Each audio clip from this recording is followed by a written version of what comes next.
Welcome to the Snobs podcast. welcome, everybody. I am Mick. I started laughing at the end there, and now I'm choking. Oh, excuse me. Welcome, everybody, to the Snobs podcast. Merry Christmas, Happy Hanukkah, Happy Kwanzaa, Happy New Year, everything else in between. This is our last live show of the year. We're all here. We got little Richie over here. We got the Festivus madman himself, my beautiful, beautiful reindeer. Now bring me my reindeer. Ew. I think in 2026 I'm going to do my best full Shane Gillis impersonation. Oh yeah, just be like, hey guys, let's have Bud Light. Just hang out. Let's have a drink. Let's make fun of some things. That seems pretty crazy, bro. Seems kind of close to problematic. And he's the one I find the funniest. So out of that whole group. So but I will say this. That was a quick promo for tomorrow night.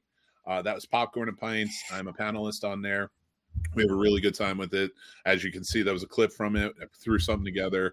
Wanted you guys to see it. We're trying to build up over there on Popcorn and Pints. So if you guys can go check them out, subscribe over to the YouTube channel. We truly appreciate you. We do have a good time.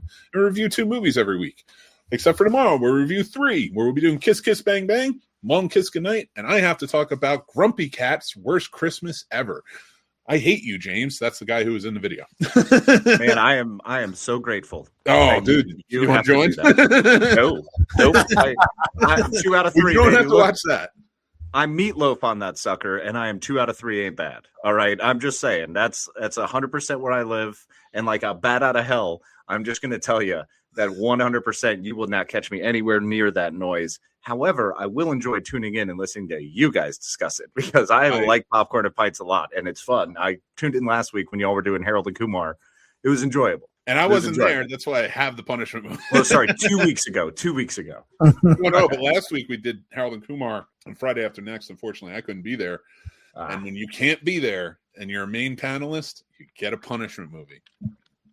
And I'm going to tell you guys, I'm not happy about the punishment. It's all right. We live in a culture today where everything content-wise is basically a meme, right?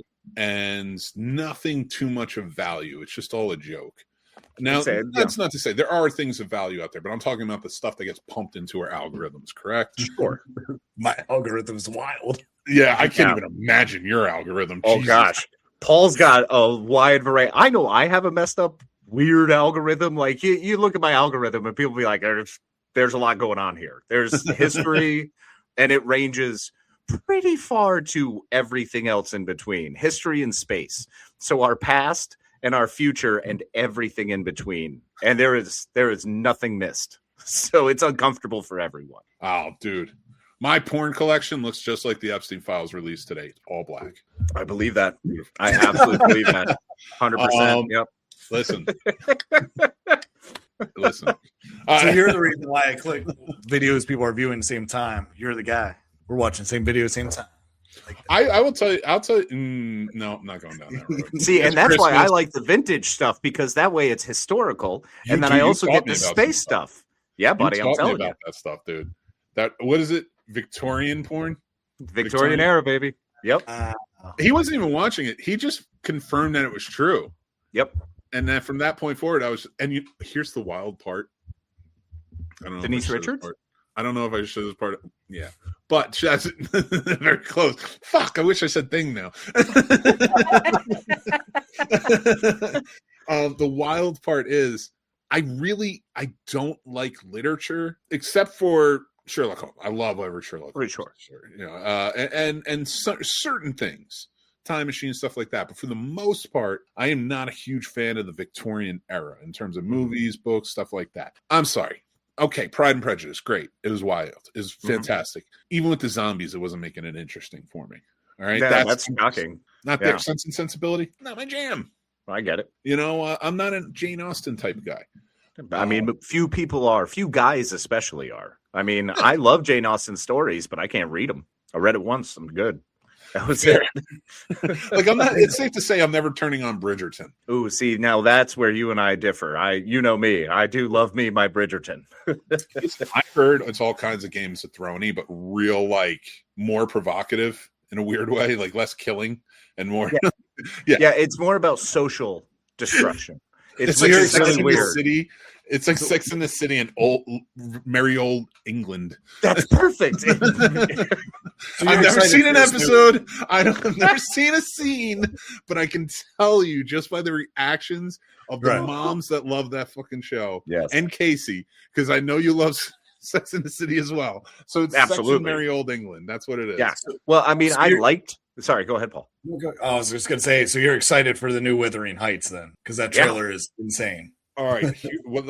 I don't know about the new Wuthering Heights. I will say I did like Wuthering Heights as a book. I did not watch the old Wuthering Heights movie, which I need to because it's literally the last movie on the AFI Top 100 original list that I have not seen. Really? Yes. And You it's never watched OG Wuthering Heights? Nope. And I wish I did. And I want to. Like, it's nothing against it. I really want to see it because I do like the story. It's a beautiful story. And It's a great story. That's why I don't know what this new one is. You know what I mean? Like I know the book and I'm watching the trailer and I'm like, this doesn't seem like it works. Yeah, will. well, I Like, mean, you're that was making- like Ethan Hawke doing Macbeth, you know, in the city. Yeah. And it was like, it's just not, it's not great. No. It's not great. Is it though? I here's the thing. I will ardently defend Ethan Hawke. Oh, it's not an Ethan Hawke thing. He And is in a Ethan Hawke Shakespeare. gives a great performance. Mhm. The way they worked that setting didn't play the way they wanted it to. I have Yeah. seen Oh, Macbeth. that's fair. Yeah, Okay. I have seen Macbeth played like where they were doing the play of Macbeth in, now times, and that worked great. I don't remember the name of that movie. I need to find it, but that was wonderful. That was like 2000, and it was a fantastic flick.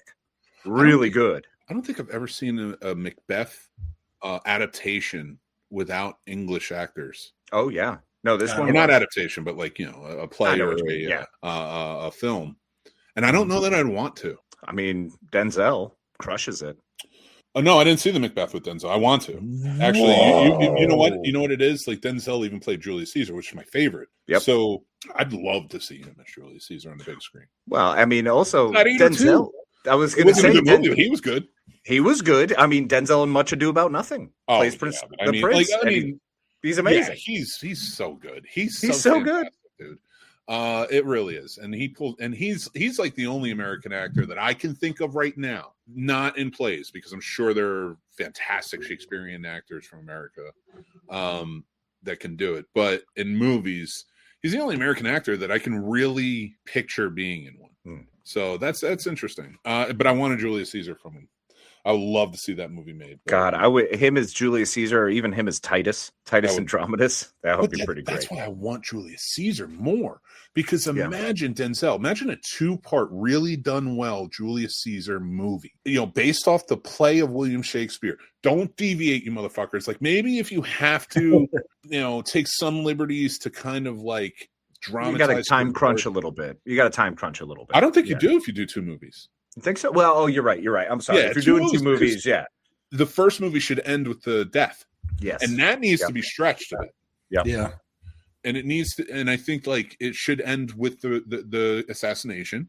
Mhm. And then the second movie kicks up with like right in the midst of it. You have Mark Anthony waging the war. It's an ongoing war. You're seeing where Brutus is at that time.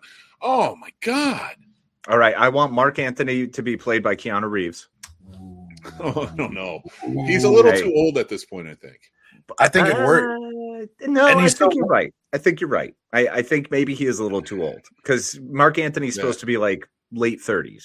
Yeah, younger 'Cause hothead Caesar- comparatively. Right. And Caesar is mid 50s, I think, when he gets murdered. 40s or 50s. I mean, back Yeah, then, late he 40s. could have been in his 20s and looked like he was. Hard living, kid. Things were tough. I don't know who else I'd want in that movie, like to be Mark Anthony. Like if you're going to have that much older of a statesman, then maybe Timothy Chalamet? No, Timothy Chalamet. If he's going to be in that movie, no, Chalamet would be Augustus, young Augustus. I think he could play that. Yeah. Well, let's see what happens because that dude's coming with all types of energy, like he's LeBron James, and I'm afraid he's. And you know what? I'm gonna test that. I'm going to test that, and not because I think you're wrong or anything. I'm going to test it because I don't think Timothy Chalamet is a good enough actor to pull off Shakespeare. No, I agree. I don't think he has the chops. Here's one for you. Does Josh Hutcherson have the chops? No. I saw Okay. I saw Five Nights at Freddy 1 and 2, and he's an enjoyable actor to see. I don't dislike Josh Hutcherson. I just don't think he can lead a movie. I wish I knew we were going to talk about Julius Caesar because I would have sent you guys pictures of me playing Julius Caesar in middle school. I played Julius Caesar too. Hell yeah! Oh my I gosh! think because everybody. I was the backup. Like the guy that was supposed to play Julius Caesar caught the flu, so I had to learn that whole script in like a month. Awesome! I love that. That's my favorite story about Paul now. Yep, because that is the new favorite story. I love Julius Caesar, and I'm so mad that we do not, because there's even a play. Like, well, my wife Copernicus, she was tall as shit. Play, but I was too short in middle school, so I'm like holding her hand like this. Dude, I love that. Actually, I was in. They made a short film in in college. When I went to Full Sail, another guy made it, which actually has a segue. Dude, segue. And here, allow me. I think you'll appreciate this. Okay, so there was this guy Josh in college who made a movie called The Conspirators, which took place in sort of a post-apocalyptic modern world, but it was Julius Caesar set in it. I played one of the conspirators, Cassius, and like he did a really good job. It was very artsy, but it was very and you were limited because you're in Florida. Mm-hmm. Yeah, you know? But like he did a really good job with what he had, to make it, being a student film and such. I was like, and it was a really cool concept, so I'll give him that. Now, on top of that, I have another reason I remember Josh. I do want to do a Shakespeare episode, and I love her.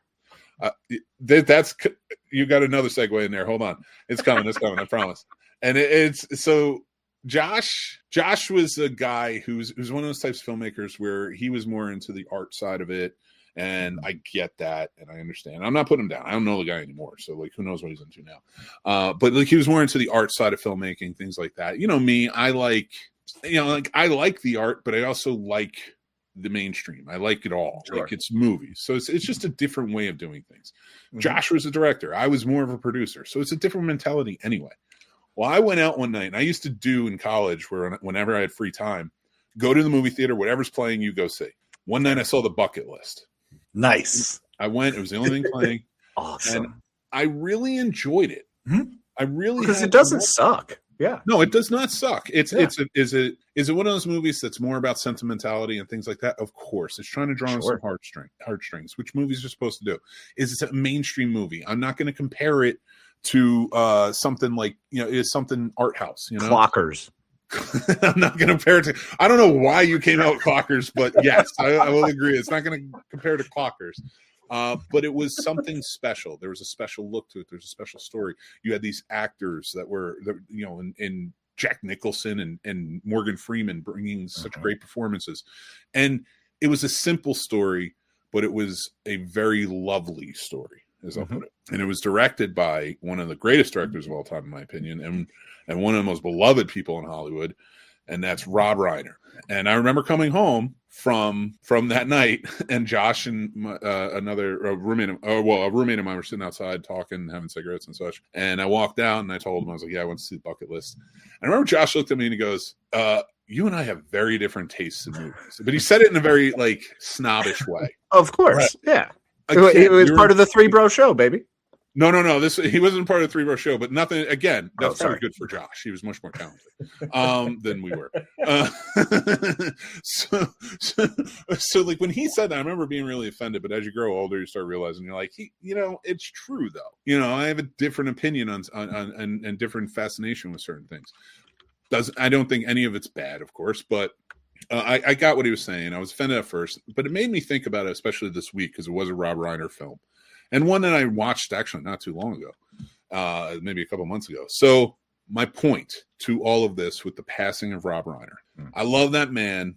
Did he make the greatest movies of all time? No. Did he make some goddamn memorable movies? Yes.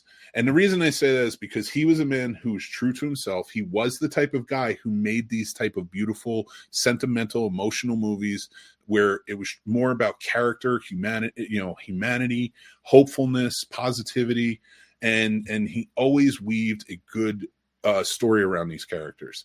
And I always appreciated him for that, and he was always aspiring to me because I don't think I've ever said this on this show. I know I've said it, Casey knows, and I know I've said it on other shows, but when I wanted to become a filmmaker, you always want to start out writing and directing.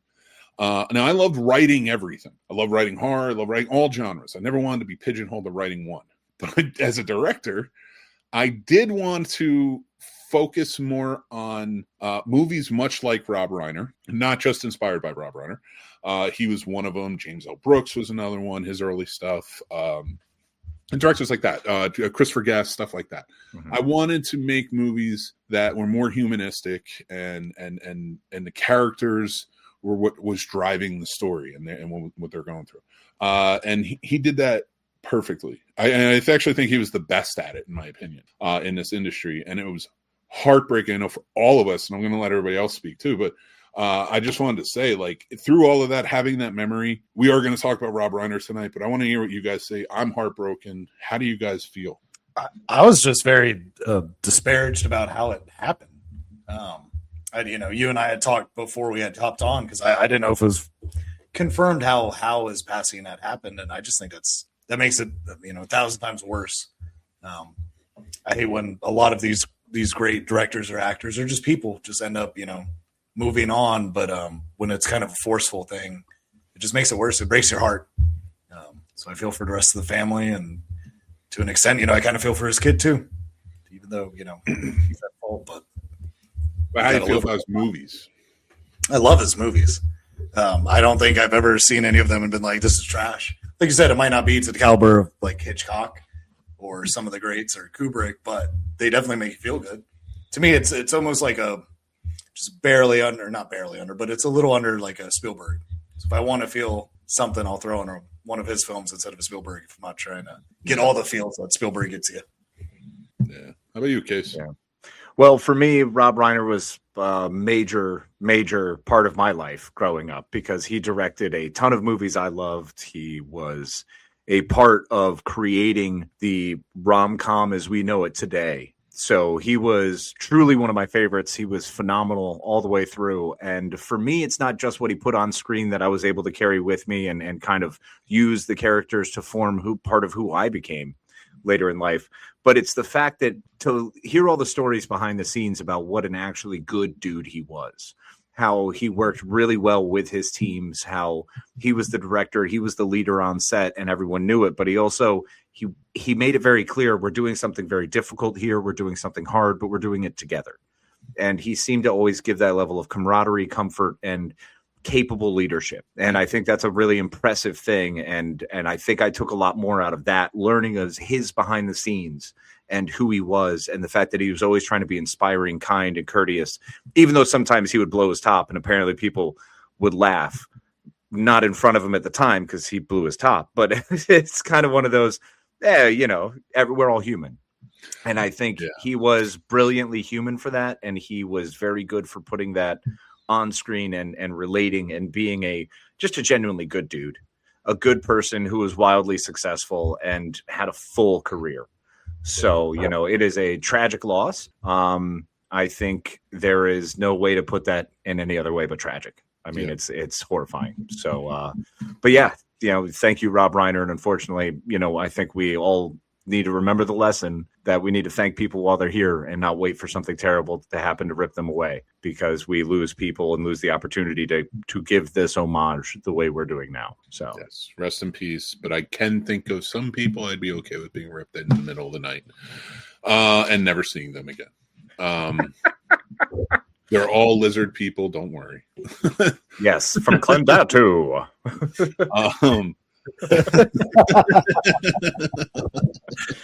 Well, guys, if you're here hanging out with us, we appreciate you. Make sure you join in the comments. Let's have a good old time. In fact, I'm going to set you up right now so you can see your comments on the screen as we go. We're going to be talking about a lot of things tonight. We have some lists ready to go.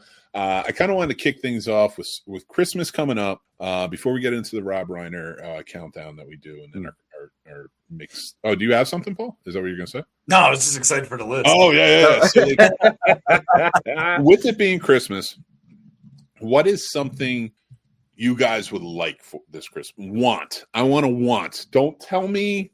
Do not. I swear to God, if any of you give that bullshit answer of like peace on earth or Like, I'd like to do something. I'd like to get something where I can really help you. What do you want? I know what I want. You want to hear what I want first so I can show you?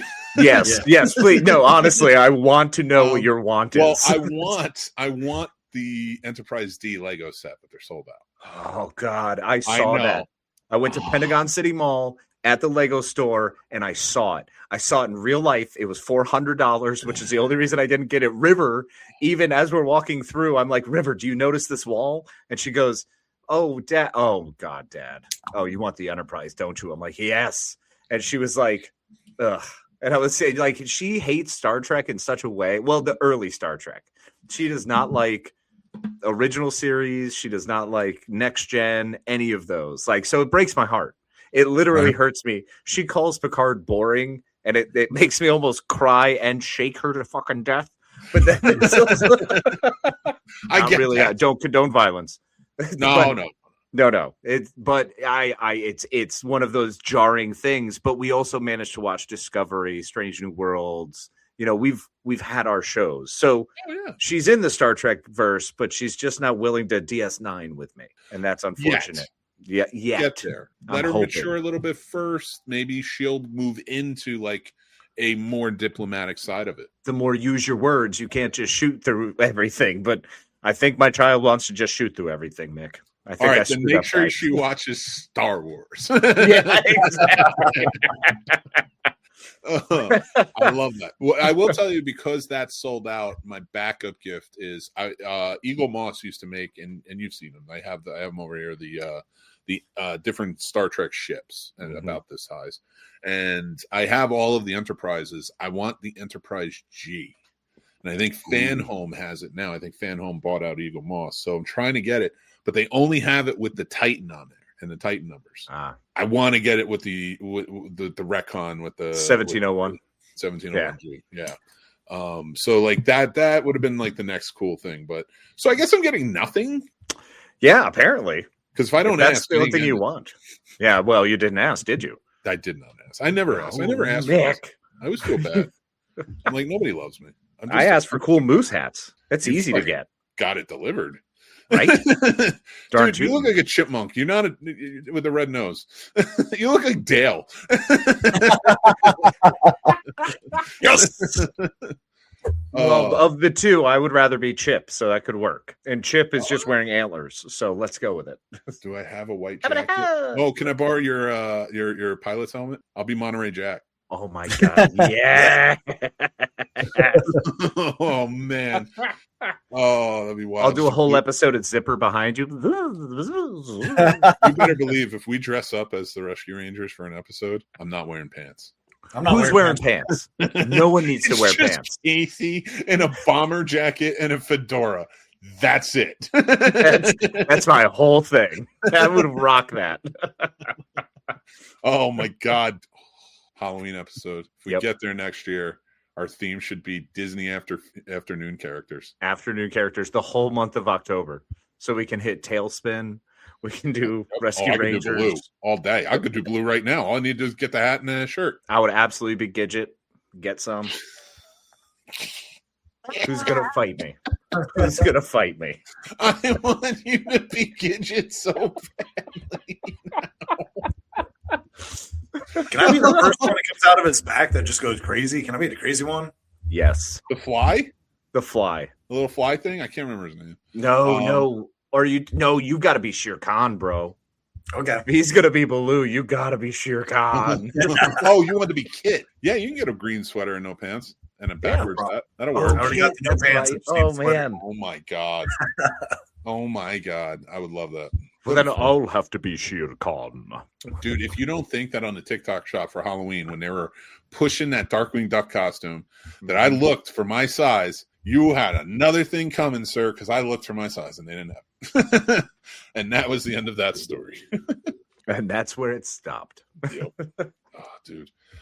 So we started getting some updates on awards. And we got some snubs. Oh, I'm sorry. Hold on. Did we all go through what we wanted for Christmas? I started the whole thing. I gave up on Paul. We were just talking about Moose. No, what do you got? What do you got for me, Reindeer? I want a Sony X30 with the filming bundle kit. that's nothing wrong with that. I think you'll. Yeah, that's legit. Yeah, that's what I want. Yeah. In my All right, so research, if you become a big time filmmaker, you can't just sign me off. You can't just block me. You have to be my friend. That's how this goes. Boo! No, I'm just kidding. I hate this hat. This hat makes my hair look like Prince Valiant hair. And I love it. My backup gift, though, I just want to purge. Just want All these executive orders are coming about. Let's just don't want to purge. Hey, you can binge and purge at home, and here's the kit. I just imagined Paul getting fake IDs already and a fake birth certificate to try and get into the Patriot games. And then like it starts, but it's like javelin and shit because it's boring. Right. But Paul's like murdering them with the javelin. He's ready. What? I thought that's He's what ready. this was. This Is is an American passport brown? I don't think so. Is it? No, it's blue, isn't it? No, it's blue. Do you have a brown passport? Don't worry about it. And he has a red one because he You is read my mind, friends Mick. with I your totally want to do communist. this shit. I could pass for a high schooler, maybe. I'm smart. He's going to 21 Jump Street this. I was about to say, are you Richard Grieco and all up in this mother trucker? Because we know you ain't Johnny Depp. 6'7", you guys. Like, no. More like a Peter DeLuise. Ew. Who had a like 5 o'clock shadow every morning. It was like 6'2". Or and when his brother uncomfortable. joins in season 5. Yes. Because Richard Grieco and Johnny Depp left. Yep. I could be like Yep. that Spanish dude in the bench warmers. It worked for him. He just had a piece of paper saying that he was in like 8th grade. Can we hire Stephen Williams again to come in? Drinking alcohol. I got this. Oh my god. Oh my god, I would love that. Oh, I love horror too. Now available at the Scene Snob shop. It's a great cup. Got a lot of them. All right, let's get through our... covered in something. I have to wash Oh it. my gosh. I don't know what it is. I think I ate stew out of their soup or something, and some of the remnants were still there. I was like, oh. When you buy any mugs from snobsmerch.com, now I can't promise it ain't coming from someplace. I don't know. But I can tell you, we ain't eating out of it before you get it. No, Unless we you are want us not. to, but that's extra. 2 out of 3 ain't. And like Meatloaf said, that ain't bad. You're on a meatloaf kick tonight, aren't you? Yes. That's very fair. That's very Yeah. fair. You're like a bat out of hell with all these references. Well, because I would do anything for love, and that's what's on my list. That's what I want for Christmas. But I wish you wouldn't do that. Well, I won't do that. Whoa. Whoa. Oh my god. Oh my god. Oh my Casey, god. also, Casey, if it makes you feel better, I just watched Insurrection 2 days ago. Yes, you did. It's so good. Yeah. Insurrection's one of the best, yo. And they're Wait, singing Star Trek? Broadway shit. Like, I was like, yeah, I forgot about Right. this. The A Star Trek- British star is a soaring soul high as a mountain top. Yes. I love that movie. I like Insurrection a lot. I used to love it more than I do now. That's fair. That's fair. But it's got issues. You can't look at it through a critic's lens. There are certain movies that I have to turn all of those things off and just immediately go, I don't care. I don't care. I just want to see my stories with my characters. You know what I took mean? Words right out of my mouth. Oh gosh, I want you and I need you. There ain't no way I'm ever gonna love Well, you. I think the problem with Insurrection was it was just like I don't know. Like it was like a dead ringer for the love aspect. It really was. I mean, that was the whole thing they were going for, and it was tough because they kept repeating that weird cycle with everyone getting younger. You know, it was like you were just it's all coming back to me now. I get that. exactly. You're never. I mean, that was kind of the weird thing is the magic that they made in First Contact. I mean, you might as well be looking for a ruby in a mountain of rocks. You're not going to find it, Dude. You know. For crying out loud, man. I cannot even deal with like it's like life is a lemon. I can see that. Want to make Yeah. lemonade, but Insurrection is not a lemon. It's a dirty apple. Yeah. Oh, Well, I mean, it's kind of like, you know, Eminem said, you know, how can I, if I can't batter the women, how can I bake them a cake? So I get it. I feel you. is nothing sacred? No. I'm just a modern girl trying to do my job. Well, it sounds like you're going nowhere fast. The slow Taken right out of the frying pan. with no plate to go. There it is. Ruined it. You ruined it. No, he's getting away with murder. I'll tell you that. You see my background? I was waiting for you to say anything, just to say, "Oh, you ruined it." You ruined Well, because it's all coming back to me now that we did this last week. So, oh, right. Listen. Did I say that? I'm gonna love her for both of us. Don't worry. Yeah, you're gonna leave not a dry eye in the house. I'm leaving it on that one. Top 5 Rob Reiner films. Boop. We're going to go round robin and just talk about. Now, I put a stipulation on mine. I don't know what yours is. I did put one out the other day that was my top 5 Rob Reiner directed movies. That's a short. You can go check that out on YouTube or TikTok, wherever. So I went with a different parameter this time. I'm going with roles, my top 5 favorite roles in movies. Okay. Rob Reiner. Okay, I'm sticking with minor. I'm going with the top 5 directed Rob Reiner movies because I have a very set list, and I know the numbers are low, but there are certain ones that absolutely deserve their flowers. I love it. I love it. I love it. All right, Paul, how about you? You got any parameters? I did directed as well. Okay, director. I'm glad. I want to hear what you guys think. Yeah. All right, let's kick it off. Let's go. Casey, kick us off at number 5. All right, number 5 for me is absolutely going to be Misery. A few reasons for that real quick. It's because we see him doing Stephen King. It's his second adaptation. So that means he probably did a good enough job for Stephen King to like him. And I think it's fantastically done and definitely one that stands out. So number 5 for me is Misery. Love that. And how about you, Paul? Spinal Tap. That was my number 5. Nice. Mine, because I'm doing characters and I'm the outlier here, is Dr. Kinski from Mixed Nuts. I remember a lot of his parts were smaller, but I think he was funny in that movie. He's funny in everything. He is. Mixed Nuts, great movie too. Really good call for this time. Since now I've established that, I'll kick us off with number 4, and that's Joel from Throw Mama with from the Train. Very dark comedy. If you guys haven't had a chance to see that, strong, very strong. All right, who's going next? All right, my number 4 is Stand By Me. So this was the first Stephen King adaptation, and it was actually, to me, one of the better ones, doing the body. This movie stuck with me my whole life. It was one I watched with my little cousin, same age cousin, and we loved it and watched it every time I went over to his house for about 10 years. So, yeah. Stand By Me. What you got for us, Paul? A Few Good Men. That's my number 4. That's in my top 5 of all time. I remember watching that with my dad at a hotel because he was a traveling salesman. We watched it at a hotel. We went to TCBY. I got my rainbow ice cream.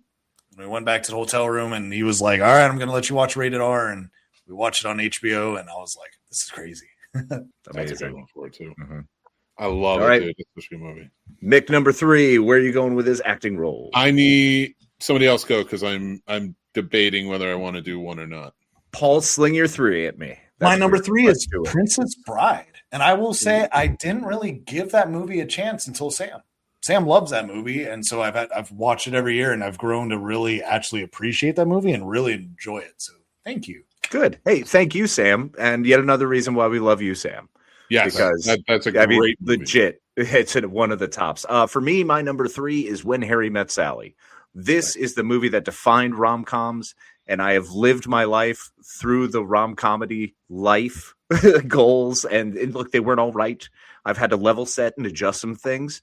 But I think When Harry Met Sally really just did a fantastic job, nailed everything, and it's one of my all-time favorites. And this is where the Rob Reiner effect shone through the loudest for me. This was the Rob Reiner pinnacle of his focus work.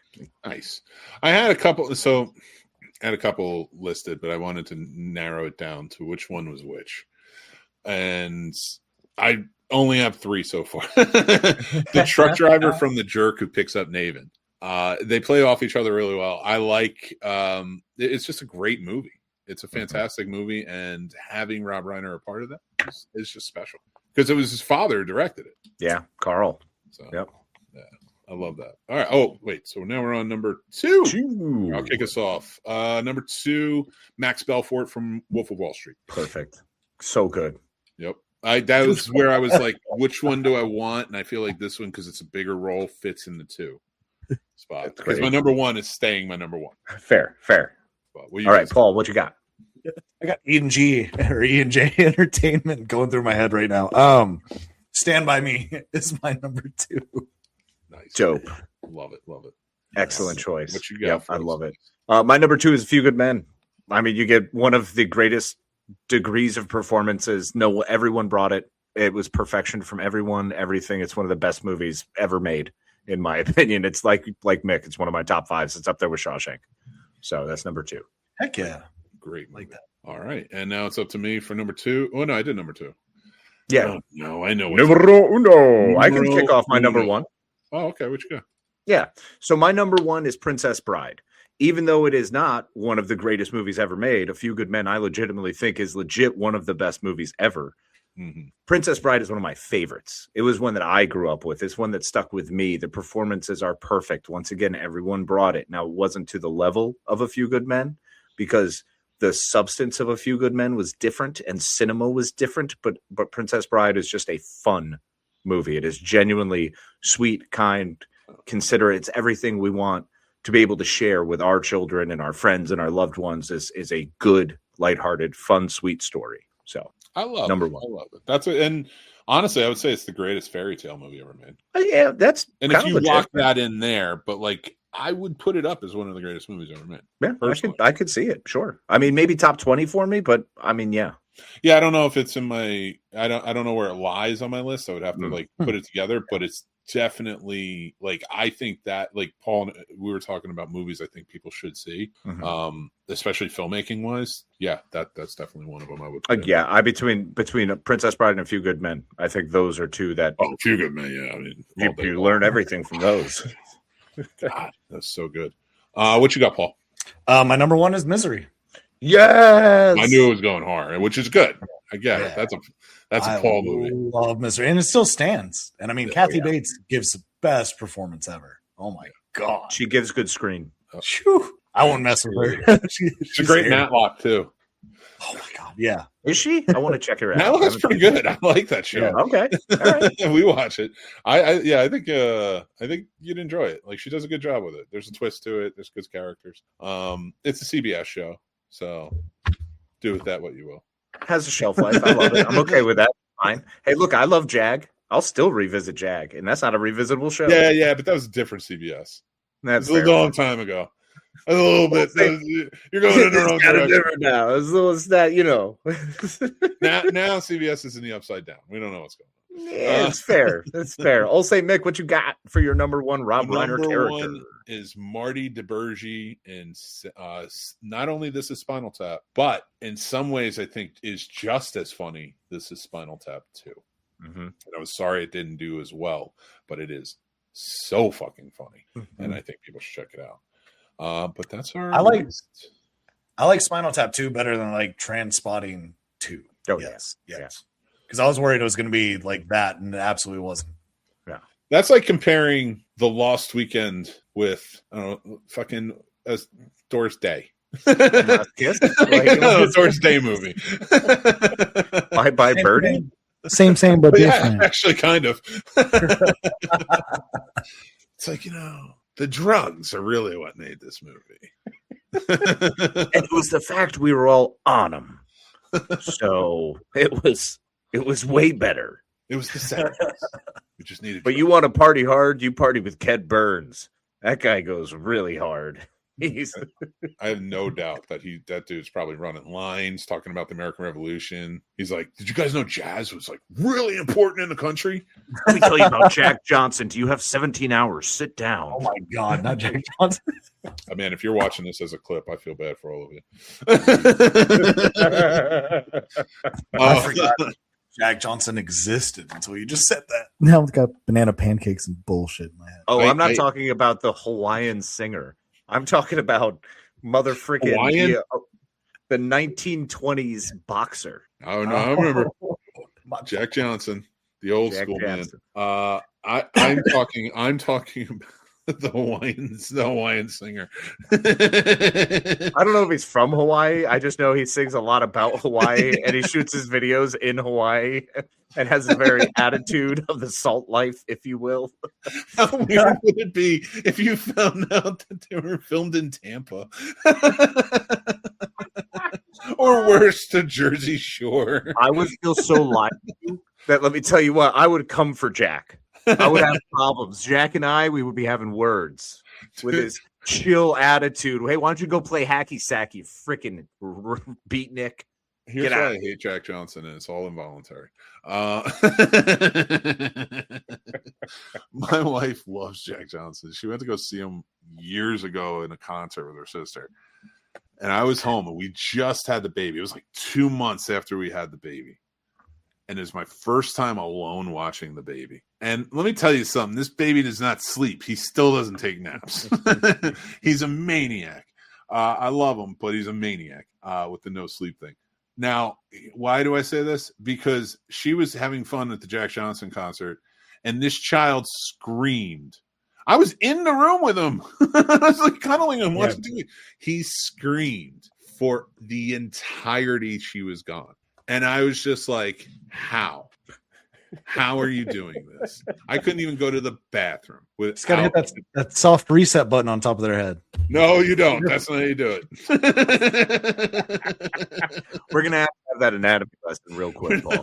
We're not gonna do that. Don't touch the baby's heads.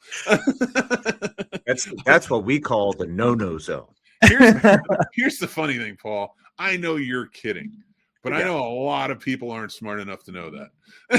And I don't know who watches or listens to this. I think smart people do. And that's one of you. Yeah. But if you touch the top of a baby's head really hard, you're not one of them. You're not one of those people. If that comes into your mind as an option or some potential choice, it's not a good direction. It's a big no-no. Yeah.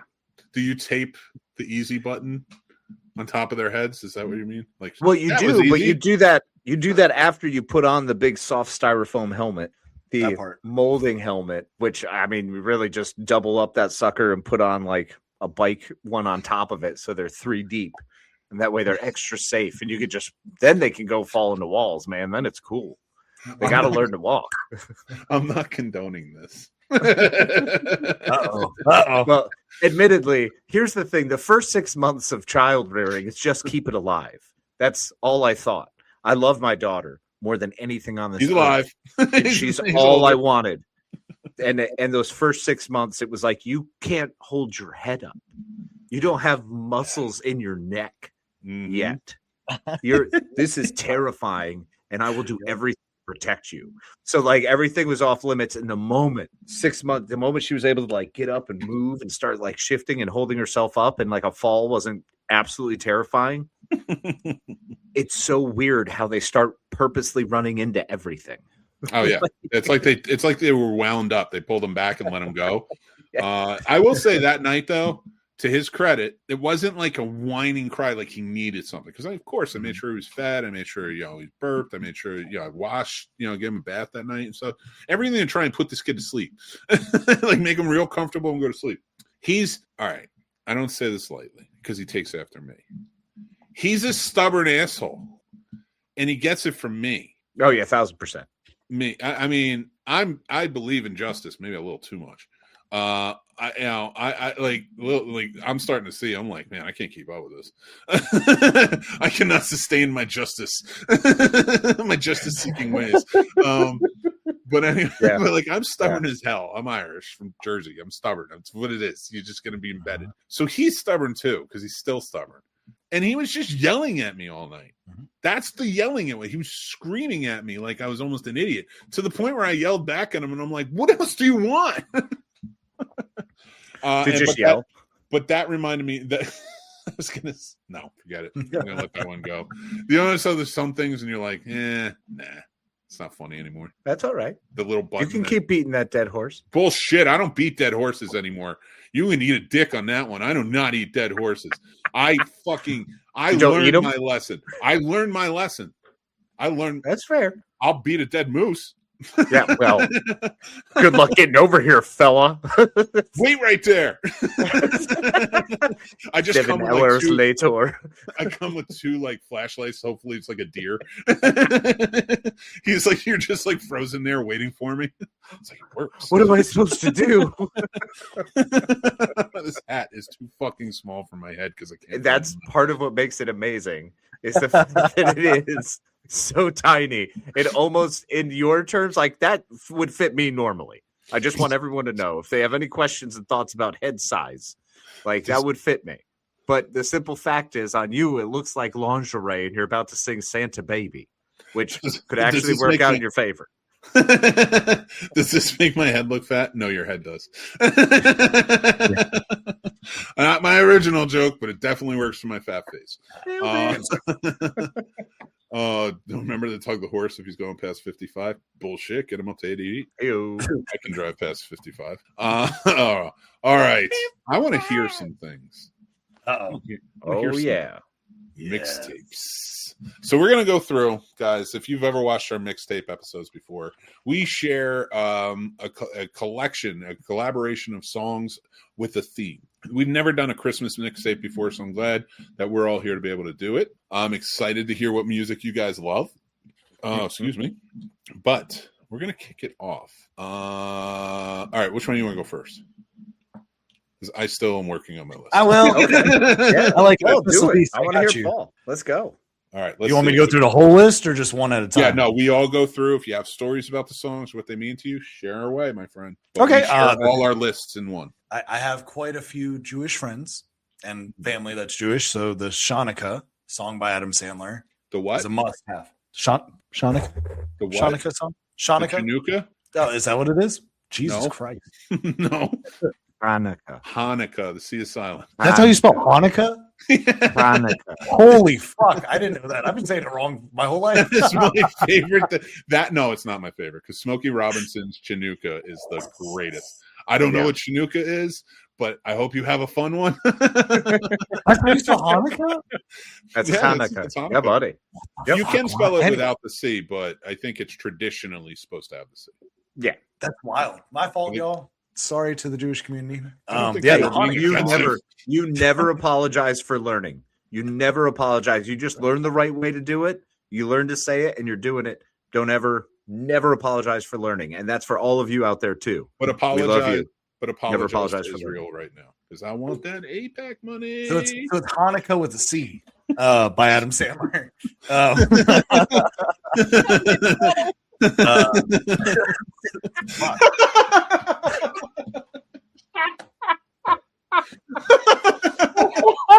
Hanukkah with a C. You don't have to say that. No, I'm saying it like that from here on out. It's interchangeable. That's almost as bad as having B at the end of dumb. Like, what the fuck? Anyway. That's what makes it dumb. Dumb. It's I don't. Nope. Go. Oh, like Song number 2. The N after damn. Don't do this. There's a difference. Go. Beyond pneumonia. Anyway, sorry. One More Sleep Till Christmas from the Muppet Christmas Carol. That's my number 2. Nice. Number 3 is Jingle Hell by Kill Whitney Dead. Now let me explain. They're a deathcore group, but what they do is they break up movie clips, and so it's all your favorite Christmas movies just with instrumentals of heavy metal. It's fucking hilarious. It's a lot of Home Alone. It's perfect, especially with Marv screaming. Look it up. They're from Greensboro. Represent. Number 4. Yeah, number 4. Christmas Eve Until I Leave by Hotel Books. He does spoken word poetry, and it's about some of the hardships all of us can incur for the holidays. And I think it's a good representation of kind of the sad parts of Christmas that all of us go through on different levels. Christmas Baby Please Come by Darlene Love. That's like one of my all-time favorite songs of all time. So Jingle what's Bells? happening in that song? Is she coming home or Maybe not. Okay. I don't know. She better have food. Swear to God. That song went in a different direction than I thought. Hungry. Right? I was trying to make it some Cheryl Chambers stuff, Marilyn Chambers, and he went very different with that. I went true 50s with that shit, straight to the moon. Yeah. Anyway, Jingle Bells, Frank Sinatra. Love that song. I love Frank Well, Sinatra. his is the best way, especially because he has those. I love those JINGLE bells.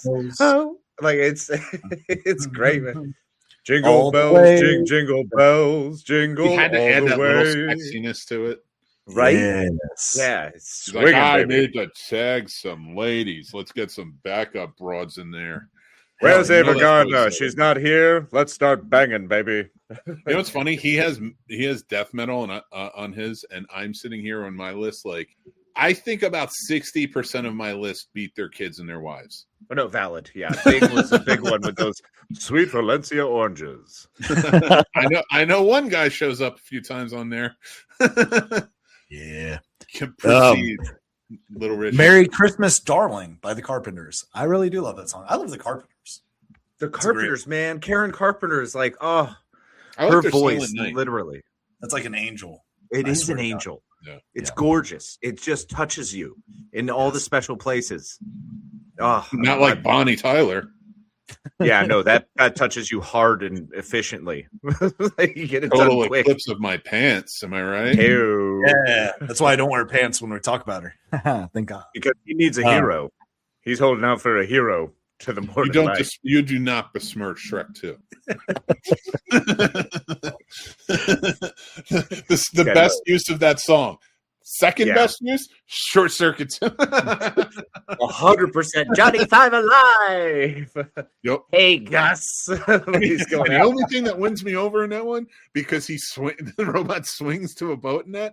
The only thing that wins me over in Shrek 2 is the giant gingerbread man. Yes, which was amazing. Oh, I love Yep. it. It's so good. Such a great concept. But please proceed, Paul. We keep interrupting. I saw Mommy Kissing Santa Claus by the Jackson 5. That's a good one. I Classic. love Jackson 5. I love Michael Jackson too, but I love Jackson 5. I truly didn't figure out what that song was about until I was an adult. Oh, really? Yeah, because as soon as I figured it out, I'm like, clearly she's kissing the real Santa Claus. So first of all, if there's any kids watching right now, go Turn it off. turn it off. Turn it We're off. not How even did you that get bad. here? We're What are not you even doing? trying to indoctrinate you or anything. Leave. We're Get trying to tell you out. about good movies, but we curse too much. And sometimes we don't wear pants when we're dressed as rescue rangers. But We don't That's have to not go a any sexual further. but No maybe those children kids here. learned- No children. Maybe they learned how to spell Hanukkah correctly, like I just did. They just got to learn it early. I think some adults needed to learn that too. Yeah, that's Let's be valid. real. Yeah, I'm glad we actually did that. I'm really glad we had that moment. I'm never going to forget that the rest of my life. You shouldn't. How could you? I can't It's believe you said Hanukkah with a C. with a C. The fact you had to say it makes it now it's a core memory. It's like I've got 9 emotions all just like it's like Inside Out, but older. That one is stuck I there. think it's really funny that like the 30 or 40 people that watch on here are going to see that and they're going to see it and they're going to laugh. Yeah. But the thousands of people who listen to this podcast, Oh, God. who hear you say it's Hanukkah with a C, I think they're really going to enjoy that one. No, I think it's going to tickle them. Tickle the Just a little fancy. bit. That's going to be my shirt. That's going to be what it is. This will be our Christmas shirt for next year. I celebrate Hanukkah Hanukkah with a C. That's bro. We got to get a menorah on one side. No, a menorah that looks like a radio mic. I don't know if that's sacrilegious. We'll have to look into it. That could be cool. That would be A fun. menorah on the radio mic. I'm Boom. not mad at it, Right. but I'm not Jewish either. What if we do a tree? Christmas. Christmas.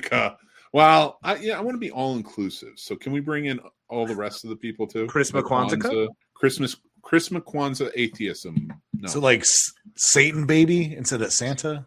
Just switch the words around? Yes. no, that's a movie I'd never want to touch again.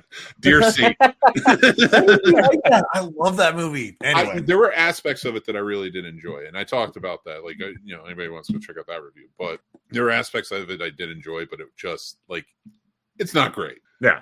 It's not It great. works. A lot worse. But we talked about this the other day. I don't think I've seen a Jack Black movie that I hate. True.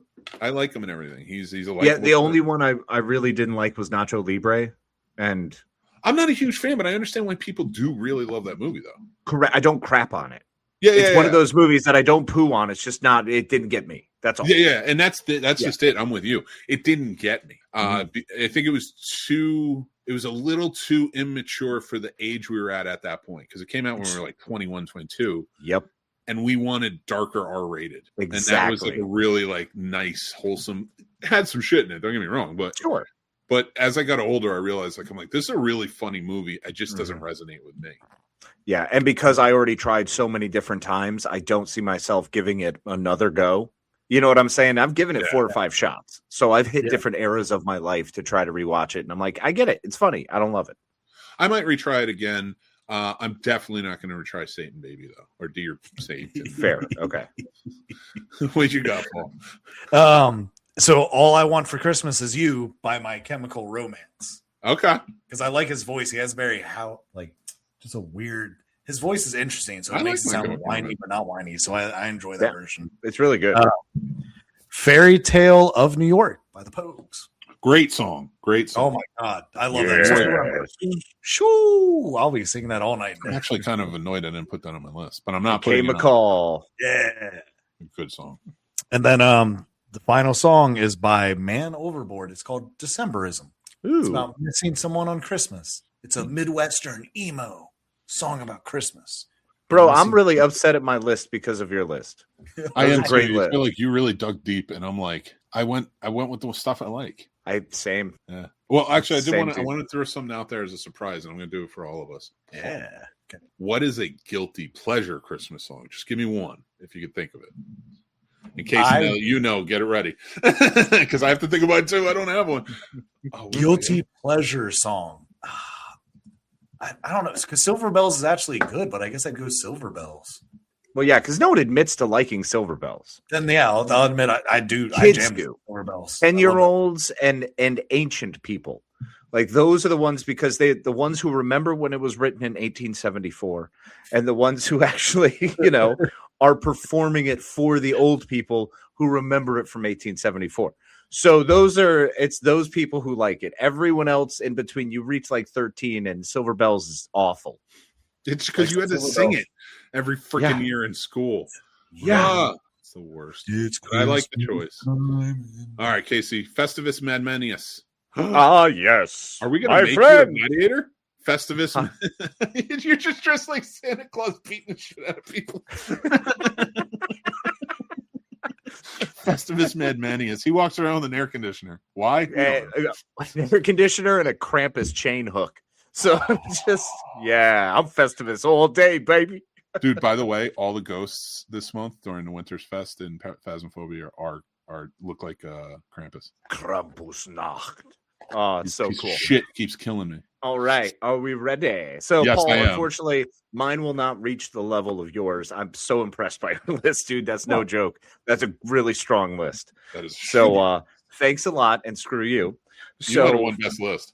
you're honestly already out the gate. But I'm going to start with one of my favorites, and I know it's on Mick's list, Christmas in Hollis from Die Hard by Run DMC. There's no way I don't get into the Christmas spirit with that song and immediately go to hanging out in the back of the limo. So that's a great one. The next one, White Christmas from White Christmas. Original performers, Bing Crosby. It's still one of my all-times and one that I get to share with River. So boom, it wins every time. And that song is one that for me, unlike Silver Bells, never gets old, never got old, has never had a problem with any version. Next, Mele Kalikimaka from Christmas Good one. Vacation. Because I love him staring at the window and seeing the imaginary pool and just having that daydream moment. It's so perfect for me. It encapsulates part of Christmas and a great part of what I remember. I love One of my other favorites, shockers, there's a couple of rom-coms on here because your boy's an old softie when it comes to this. I just finished 12 Dates of Christmas last night. Great movie, by the way. It's another annual watch. I love it. All I Want for Christmas Is You from Love Actually. That's a good version. It's a great version. The little Yeah, kids it's doing great. that, like crushing it. I love that version. So And it's like I don't mean to like step on your list, No. but like it's one of those like it's such a great build up. Like when they're singing and everybody's there. That is it. Like say what you will about that movie, it's problematic and oh yeah, I yeah, mean it's a product of its time too. exactly. That's what I just cue it up to is it's a product of its time. Right, wrong, or indifferent. But there are aspects of that movie that are just genuinely really good chemistry moments between these wonderful actors, Mhm. and it really elevates it. And that scene is one of them. Yeah. Everything coming Absolutely. together. They're singing like they're getting ready. He's searching for it. Like I don't mean to overtalk it, but I do really like dude, you're selling my point. You're making my point. I didn't even It's think about that version too, Yep. and it's because I don't like that song. because it's on everywhere all the time. It's been killed. I like other versions of it. I don't like the OG. You know what I'm saying? It's one of those songs that everyone else's versions are better now than me hearing Mariah sing it. I would have added that to my list, but there's two like you guys said that I should have added to my list. But yeah, good one. Okay, so that one, then we're going way back to another time of abuse in the home. Holly Jolly Christmas from Rudolph, the Burl Ives version. I'm sorry.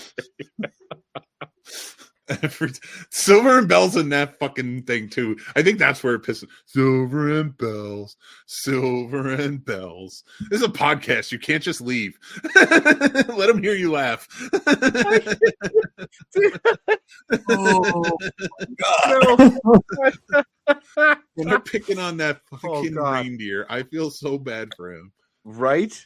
Oh I my mean, that's God. the thing. They're just jerks the whole time. Yukon Cornelius is not a nice guy. He's just in it for drugs and money. Like, that's what he's there for. And he's a thrill seeker, man. I want a bumble.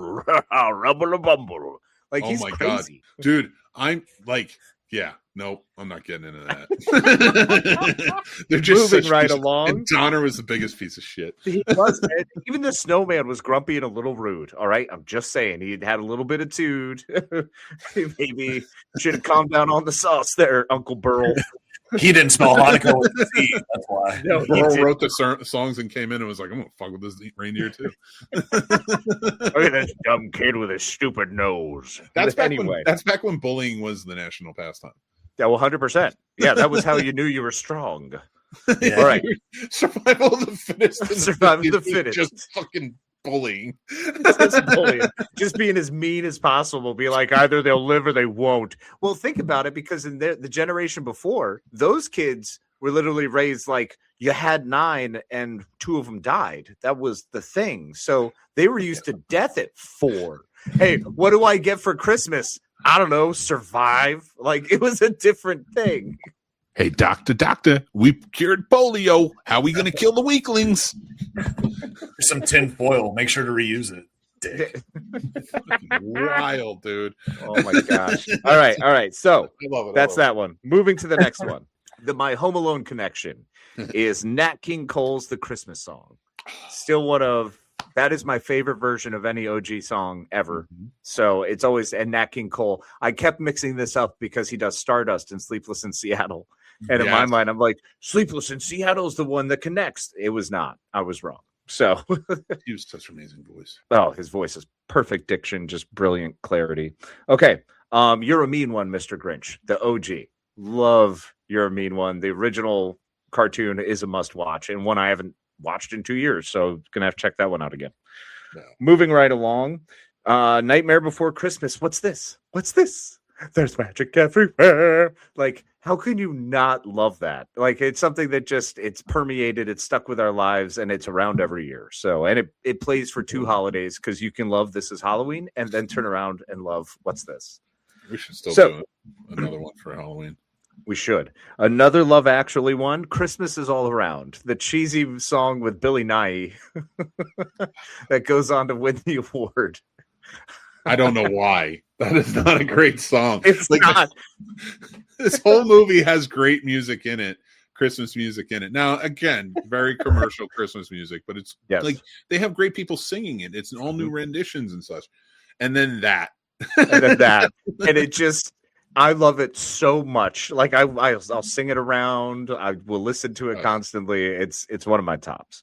Then we're getting into one that I'm actually currently watching right now, Last Christmas by Wham in the movie Last Christmas. So that came out last year, rom-com. There it is. I knew it hit him a minute. Daenerys Targaryen is in that. And look, it is not a good movie, guys. Nope. It's not a good movie. Listen to me, everyone. You're not hearing me. You think I'm saying that it's not a good movie because it's like, it's maybe lackluster or something's a little goofy in it. It's not a good movie, but I love it. So do that what you will. And we're going to listen to Wham! Last Christmas anyway, so you might as well like choose to do it. And they go in massive overload with everything George Michael. It's great. Then we're going into Fairy Tale in New York, Pogues. Great one. Oh, man. Such a One of great my song. tops. I can't believe I didn't think of it. And for me, I put it on because honestly, Guardians of the Galaxy is a new Christmas special that we have to watch yearly. That's a great one too. Can Last two. Where Are You Christmas? I think we all know the Grinch again. You know, that was amazing because there's a terrible squeaky Taylor Momsen. And I don't mean terrible like the voice is terrible. Her squeakiness is hilarious and it's terribly squeaky. So That was really good. And then the Faith Hill version, love it. Those are actually, I like them both. Followed by my all-time favorite, Baby Please Come Home for Christmas.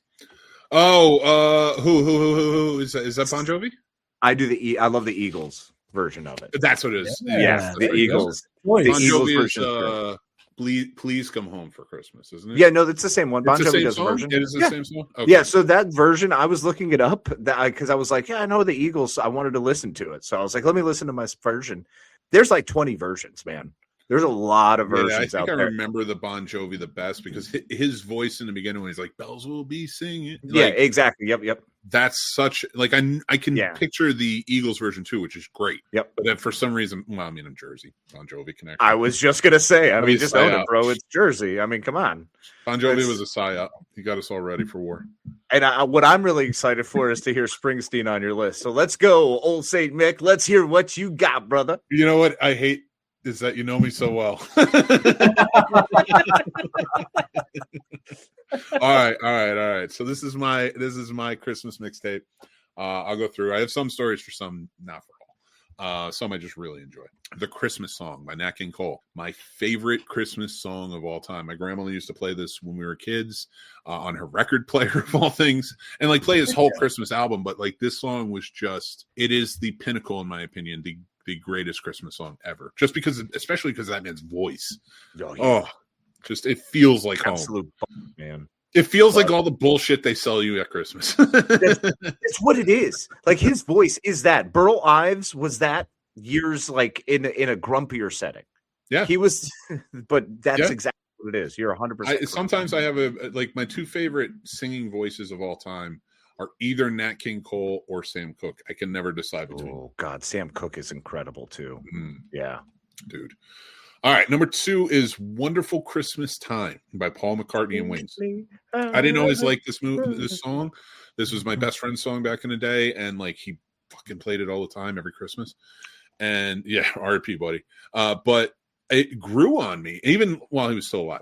It grew on me like because it would come on and like I'd text him and I'd be like, I don't know why I'm making a phone call thing, but I would text him and just be like, dude, it's on, and I don't know why I like this song now. And he's like, because you fucking finally see it today.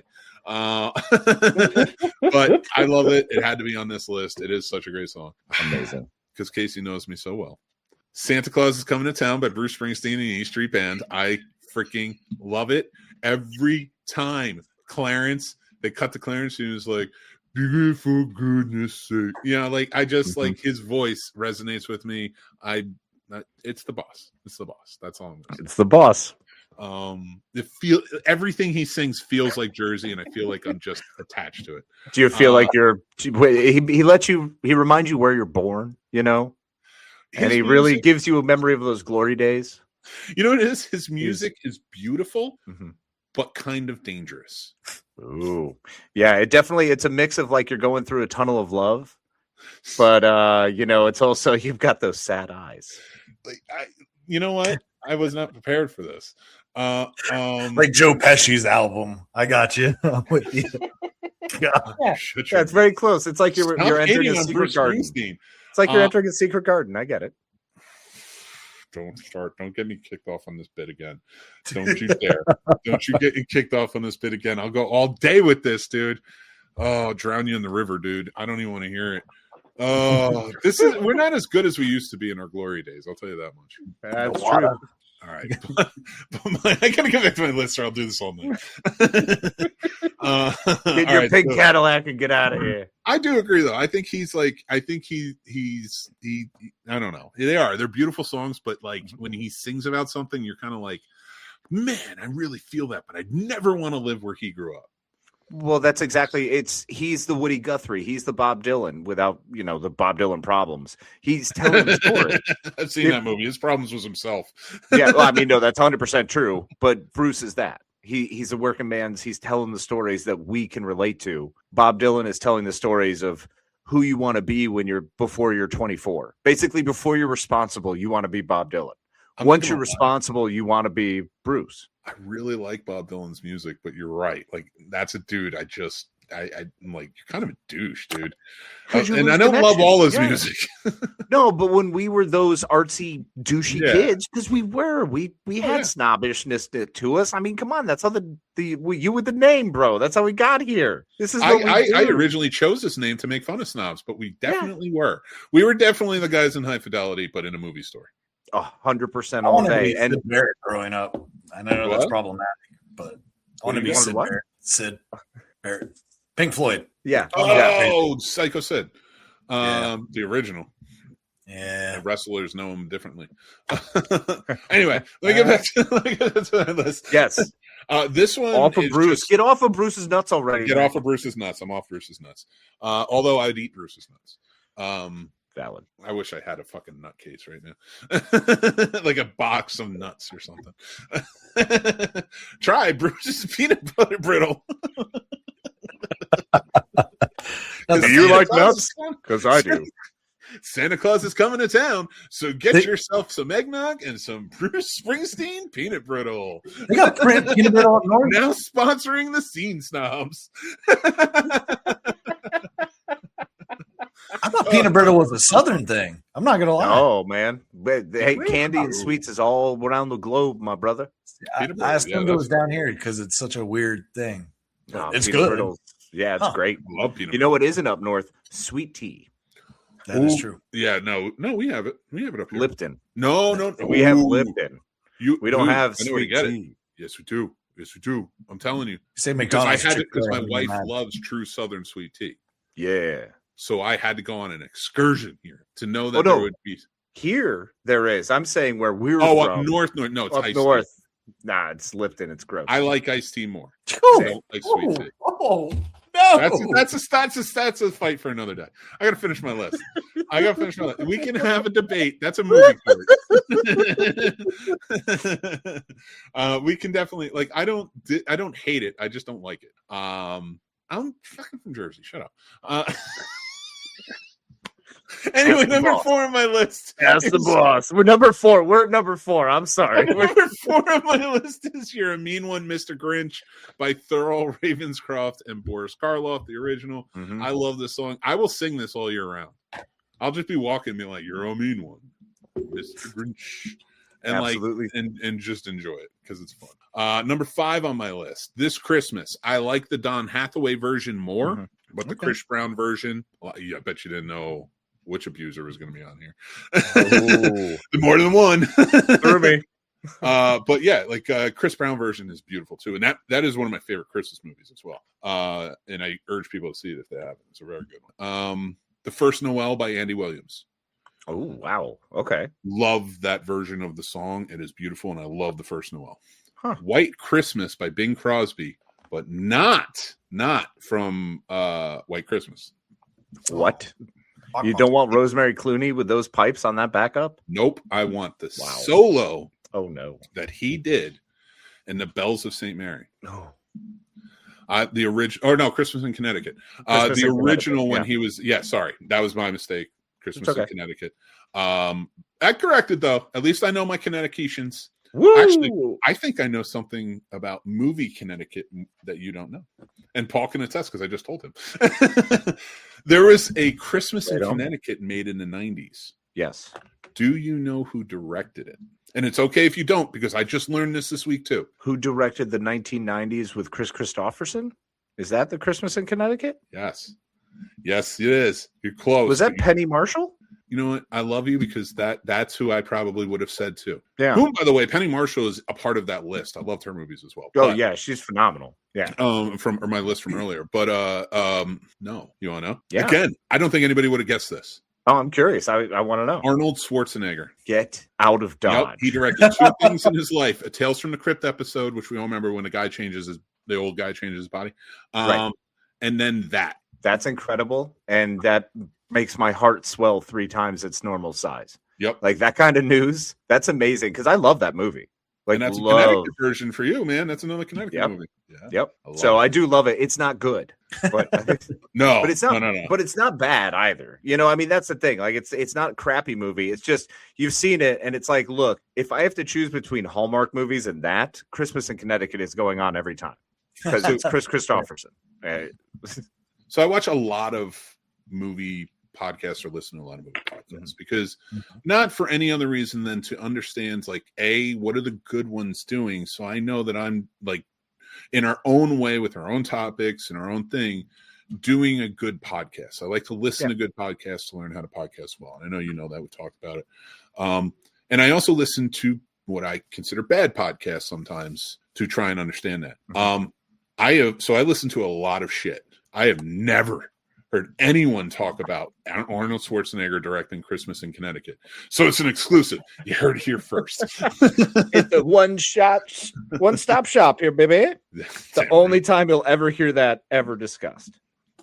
Now, my number 8. I don't know how people take to this song, but I love it. And that is Feliz Navidad by Jose Feliciano. Oh, that's a great one, buddy. I love that song. I sing that too. Like I'll just be like, I wish you a Merry Christmas. And like I just like it had to be on this list. Like I find a lot of these are ones that I sing to myself, right? Well, that's what generally happened to you. You turned into Rob Reiner all of a sudden with the hat. Well, that's what I'm doing. I'm changing it out. And I realize how much smaller my head looks now without the moose thing on. Oh, do you think that yours looks big? You think your head looks big in the giant hat? Yeah. Do you think my head looks small in the small hat? Like, I think your head looks perfect. And anyone who says anything different, hey, big, small, don't matter, baby. You don't have to be talking all nasty about it. You look fantastic with it. All right. It works for you. That they said that kid was in years ago. I wouldn't go that far. I mean, that feels ridiculous. No, man. I'm also wearing a vintage one for the last. Snobs.com. Yeah, baby. Which may or may not exist anymore. Which is why it's more exciting to wear that. Just use the link tree at this point. Exactly. I mean, I have the domain. I just don't know if we have the site anymore. But yeah, honestly, I love that song. I'm probably going to sing it now. All right. Number 9, because I got to round this out. Christmas Rapping by the Waitresses. Wow. Bah humbug. And that I don't know why I love that song. Oh, Paul, you got to listen to it. Load it up right now. Write it down. Get it ready. It's worth it. Listen to it right now. I don't know why I love that song, but it always played on the radio as a kid. This is getting pathetic. This hat is getting pathetic. It always played on the radio as a kid, and the dryness of the song, the ridiculousness of the song, the tone, everything, it just felt like a very counterculturist thing to Christmas, and for some reason it always resonated with me. Nice. So, all right, I got 2 more. Fire away. Number 10, Christmas in Hollis by Run DMC. Yes. That always makes me think of the movie The Night Before. Yep. Oh, I love that. That's such a great song. It's been so co-opted over the years. Like everybody puts it in their Christmas movie to look harder. Like, oh yeah, I know Christmas in Hollis. Like, all right, calm down. It was in Die Hard. Relax. There was a brief moment where that is a legitimate, like that was a status symbol thing. Yeah. Like you knew where you stood in a pecking order, which also made you realize don't hang out with those people. That's just the whole thing. White people in comedies who want to look tough use DMX. It's Run DMC. No. And I'm talking like action comedy stuff like that. They'll use they'll use DMX, a DMX song, and it's every time you're just like, yeah. Well, it was because of the way he barked. It made him sound so tough. He was dangerous with the barking. He was the tough one, and they're not paying child support. It's Christian rap, though. Listen, there's a lot of people on these lists that like sketchy at times. Yeah. So I'm not going to judge your DMX on that one. The man's dead. No, DMX. I'm saying that's a proof of how hard he was. Don't make me lose my hat.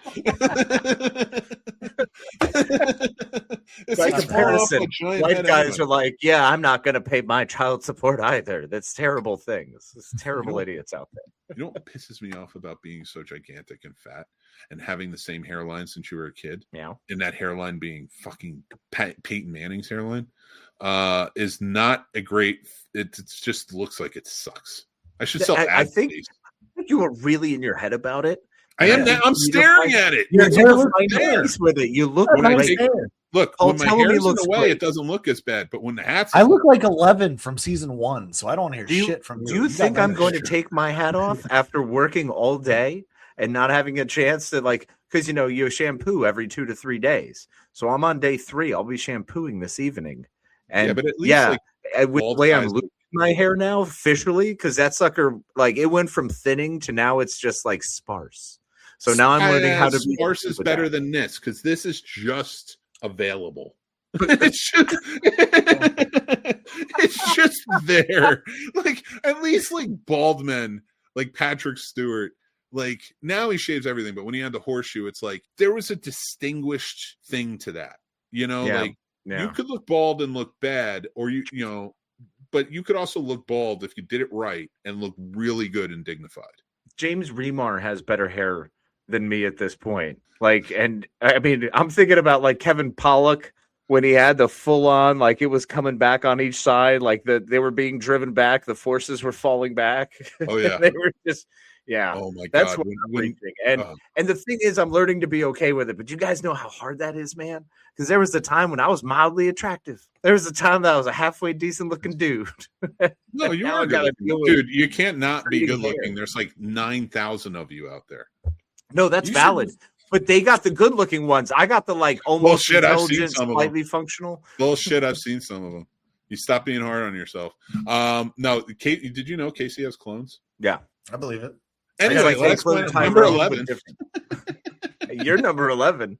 You get it. I'll just rattle it off real quick because I just really like this version, and it's Yes. the Bing Crosby, David Bowie, "Peace on Earth, Little Drummer Boy." Awesome.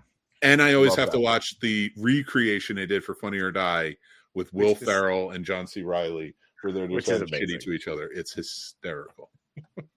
Anyway, that's my list. Oh, and my guilty pleasure is "Christmas All Over the World" by Sheena Easton. Oh, that's amazing.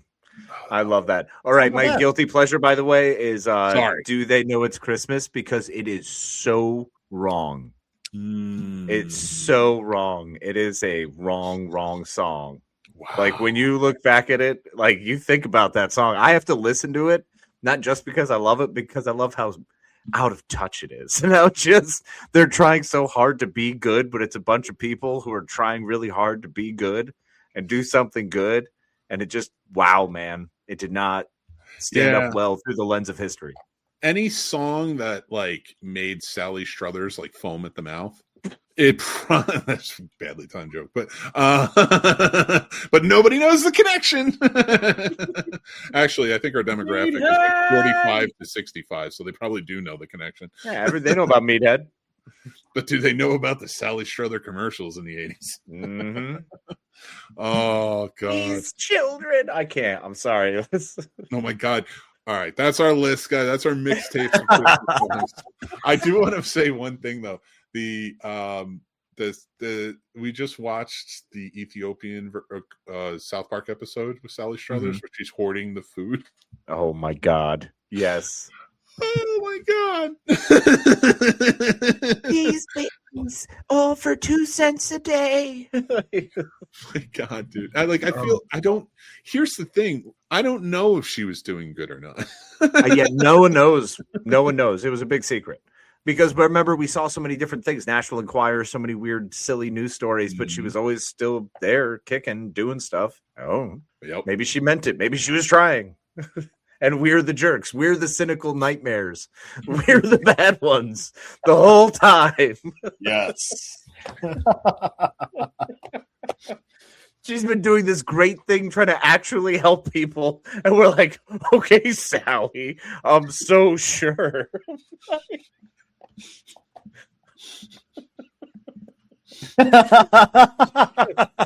I don't think we were our best. We have to be our best selves. Oh my god, to if see I other people. man, thank God this is a podcast that's more popular because I looked like I was sucking a dick for like 5 minutes. Yeah, you were definitely down there for a minute. I'm I not sure couldn't what help it. fell, but You hit me with that one pretty good. In the back of the throat. hey, Oh, listen, Bubba. finish him. Listen, Bubba. I don't swallow. I told you that. Oh God! All right, we got some people here. Let's go over before we start rounding out the show and getting off. Grandizer's here. What's up, Grandizer? Thanks for seeing you. Thanks for being here. Nice to Hi. see you, I should say. Merry Christmas. Hello. Just saw you were live. Christmas music. Did Weird Al's Christmas at Ground Zero? It did not, but that is a nice song. Good one. Yeah, that's a good one. I went Band with a different two. Gary Glitter, Another Rock and Roll Christmas. I don't know that one. That's great. Book of Love by Three Kings. Good song. Yeah, that's great. My favorite Christmas song is All I Want for Christmas Are the Charges Drop by Lockdown Records. I love Oh, it. wow. I don't know that one. Not familiar. I will be listening. This is one never played, but I got played on an indie radio here. REM Christmas Griping. Huh. It's 1P for all our listeners out there. Yeah. Griping, not Griping. gripping. Not Is what I was groping, not doing. gripping. That is actually a great one. I haven't even thought about that song because every time I listen to or think of REM, it immediately goes to Everybody Hurts, and then it really changes gears. You know what I mean? So maybe we're trying to stay out of that mindset. Yeah. And but I'm going to check it out. Christmas Griping. I'm going to pull that up now. Always a fan of Cockatoo Twins, Frosty the Snowman. Their vocals that have the echo type sound sounds a little haunting. Love it. Nice. That's an odd one. I dig it. Mick, speak of Spanish. Soon. I'm working on it. Feliz Navidad to you, sir. He's going to try real hard. I Well, am. he can speak it. He just doesn't understand what he's saying. First thing was sign language, and then I want to learn Spanish and Japanese. I realize I'm not going to be fluent in everything, but I do want to learn passable. Because we're going to get taken over at some point, and I just want to be able to know where I'm going to be good. Yeah, We just know learned where that you I can don't even hide. appropriately. So I feel like if we get kicked out of the country, if they really go through with it all, Yeah. I'm a white guy who can speak Spanish. They might be like, you know what? This isn't a douchebag. He learned how to speak Spanish. you can just come to Honduras with me. We can go work at a resort together. If they kick us out, Yeah. oh my, white suits. I look good in white. There you go. Get a plane going, and then you know what you got to say, Little Richie, the plane. Perfect. I'll definitely be the guy setting up all the appointments. Be like, Nope. all right, I've You are booked these people. Roddy McDowell from the finale when it's Mr. Rourke versus the devil. Yes. Oh, 100%. Oh, that'd be amazing. Oh, S.A. Kimbo, what we doing today? ¿Qué pasó? you don't even know what we're talking about. I love it. Oh my God, you're so young, and I love it. We're talking about a show, dude. He is Ricardo. At Honduras. Fantasy Island, baby. Fantasy Island. Woo. If you like the Waitress's Christmas wrapping, listen to REM Christmas. Perfect. I am. I'm gonna check it out for sure. Yeah. I'll pull it up. Ramones, Merry Christmas. That is a great song. I do like that one. Oh, yeah. Ramones. I don't want to fight tonight. Put skeet in your hair, and you'll be fine. That's on. It's That's not on gonna help this. It's not. Yeah. You We learned that fucking there's something about Mary. Doesn't really help that much. It helps the Yep. hair, not the forehead. Pretenders, 2,000 miles. I All love day. Chrissy Hines, man. She's fantastic. Yeah. Wow. She needs to. Yeah, no, it is a rare one, but it stuck with me over the years. Do they know it's Christmas time at all? Heck, Right? do I even know what's? Yeah, no, it's coming. Like I just also love that video of do they even know it's Christmas? Because I feel like everybody's just really on a lot of things. There's a lot of colors happening in some of those people's eyes. They are traveling places. They are not necessarily on this plane of existence. Some of them are pretty blown out, you know, some of them pretty hammered. Everyone's drunk. Everyone, let's be clear. Yeah. Hands I down. think that was the party where the last of the Quaaludes got munched. I'm willing to bet that someone was like, I've had these ludes since 1962, and these are the last ones in all of Leicester or whatever weird fucking British place they're from. And then everybody's popping pills. And like Marin Court. that whole thing went way too long, and I feel like this was like a 19-hour recording session because everybody was just jacked up, and that was the best they could come out with. And they were like, great party with you, man. Take it easy. Which came out first, that or the Band-Aid or Farm, whatever the one was. Feed the world. The one See, with that's the the world. thing. Wasn't that it? No, that was different. That was a different one. That was a Christmas one. So, yeah. was So another the one Christmas that one was was for- that Quincy Jones again? I don't know. But it was Live Aid that was the one where everybody got together for Make It a Better Place. God, they Heal the world. just had. That's right. Heal the world, make it a better place. Okay. Yep, For dude. you and for me and the entire human race. That's great. I love that one. I want to learn Quincy. German because I'm black, and German women fetishize black men, and I fetishize them, so it works. Yeah, well designed. Now we know. Now we know why the white men were always so angry in Germany.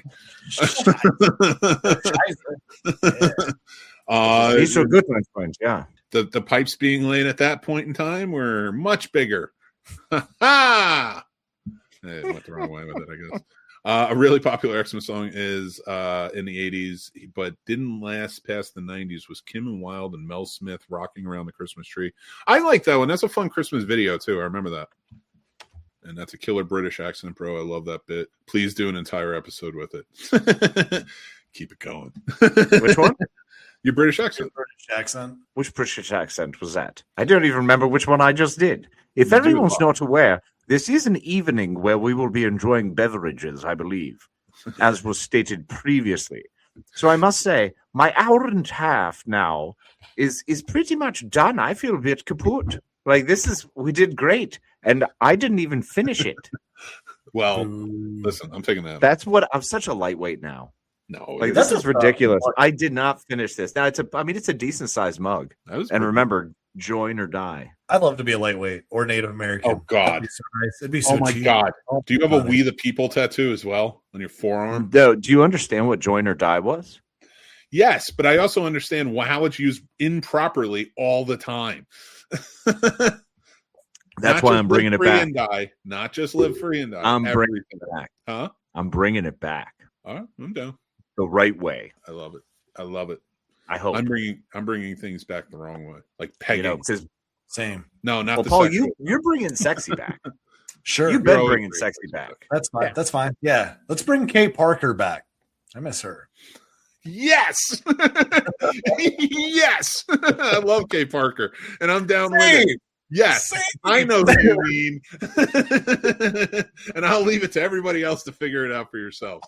Now it's time because I know my man has to go to work tomorrow, and I do not want to make him have to deal with my shit.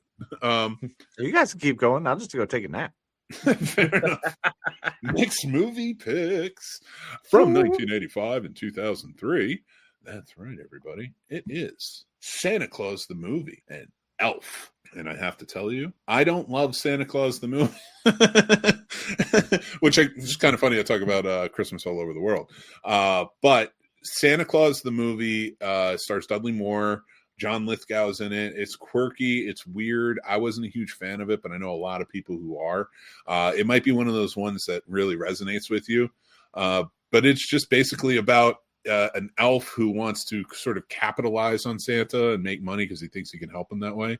And he goes to a corporation where it's led by John Lithgow, and it gets odd. So I'll tell you that much right now.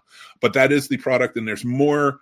The product or subject, I should say, of this week's Does It Suck? You can go check that out. And then, of course, Classic Film Review, which came out today, is Elf, chosen by our awesome Patreon supporter, Bronson Wright Wolf. He chose all of our Christmas classic film reviews this month, and some for next month as well. And I'm having a ball watching them because he picked some great classics. And he's also been giving me some really great tidbits about the movies as well. So sitting down, I hope you guys watch them. I hope you guys enjoy them. But we're going to get into Film Definitions with Mick. I don't know why I say it that way every time. All right, let me pick something good. Something for the last one of 2025. Make it a big one. Do they have anything with audio, like having to do with that? Let's see what they got in the way of audio. I have to go to the A's. This is my film glossary. All things film. I'm in the ANs. Let's get to the AUs. I believe All in right. you. I can do it. You can do it. We can Audio. do it. Literally audio is all it says. Sound. All right, I'll go to sound. All right, I'm going to do this. Talk me through it, Casey. Use your British accent. That seems to be getting everybody going. Well, very well. I'll go more of the Malcolm Ian McKellen style. But yes, it's wonderful when you're able to read the book and get into the book and understand the book. Oh, and the faces he makes as he's finding himself looking furiously, page after page, flipping as hard and fast as possible to rush I to find his eyes tracing across the page, struggling, and yet here it is. It looks like he's zoomed in on it. He's found it, folks. Here it is. Listen now to Mick Manhattan. I'm not reading sounds because it's 2.5 pages long. So I'm going to read sound department. Fair. The group of personnel attached to a studio and responsible for all aspects of sound recording. This department supplies and maintains all sound equipment. It includes the sound crew, which is responsible for recording during the production, but it also includes personnel responsible for recording of sound effects and music, and for dubbing, known as ADR, after a shoot, and for mixing the final sound track. That's the sound department for you. That's my story, and I'm sticking with it. But guys, it is that time of night. And you guys, it's our last live show of the year. Yeah, what a night it's been. Yeah, it's been fun, man. It's been fun talking stuff out, laughing and joking, and we got us all together and we're celebrating Christmas, and I love that. It's great, man. Feels wonderful. Right. Do you guys have anything you want to tell the audience before we go on our last episode of 2020, our last live episode of 2025? Anybody? I don't care. All right. I just have to make the announcements at the end. I just love us continuing to do this because this has been wonderful, guys. Thank you for allowing me back on, for making that happen. It's been great. It's wonderful to be returned and hanging out with you all and enjoying some blissful time. And let's remember, everybody out there who's listening, thank you so much for listening. We appreciate you. I hope we made you laugh for a little bit as we just sat here and farted around as we like to do, and maybe gave you some insight and taught you something, and maybe gave you a different perspective and listened to some amazing new songs that Paul's even opened my eyes to. So I can't wait to listen to that list, man. No joke. Happy to be back. Happy 2025. We will see you all in 2026, and I'm excited for the future. And y'all just remember to enjoy this holiday season. Please be safe. Take care of each other out there, and be your best selves. Paul, you got anything, man? Shit, I don't know how to follow up that. But yes, you guys, look, I know Christmas stuff. Christmas hits me pretty hard. It'll be a random time. It could be when I'm happy with the family. Reach out to people. Don't be scared to reach out to your friends. Friends, make sure to reach out to your other friends and family. Check in on people. Sometimes this isn't always the happiest holidays for everyone. It can come out of nowhere. Check in on people. Try to stay positive. Try to make a new tradition. We made a new tradition this week. We did gingerbread houses. Never done them before. I absolutely loved it. So now I got a new Christmas memory and tradition. So, try to be open. Open yourself up to some love and happiness. Hope you guys have a great Christmas and look forward to a whole nother year with these two guys together and you guys listening and contributing. So love you guys. Yes. Oh, wait, you got to say your signature. Keep watching, keep listening, keep loving the magic of movies, and don't forget Hanukkah spelled with a C. Boom. I love it. Guys, thank you so much. We truly appreciate you. 2025 has been a tumultuous year for me personally, and going into 2026, I'm really hoping it's going to get better. It has gotten better towards the end. Being here with these guys doing the show is always lovely and fun, and really fun, like just fun. Like you just have a really good time, and that's what we try to bring to the channel. Just fun, loving movies, loving geek, and being unapologetic about it. But we don't bring negativity. We try to bring positivity. So we hope you guys are enjoying it and are entertained by it. Merry Christmas. Happy Hanukkah with a C. Happy Kwanzaa to everyone who celebrates. Happy New Year to all of you.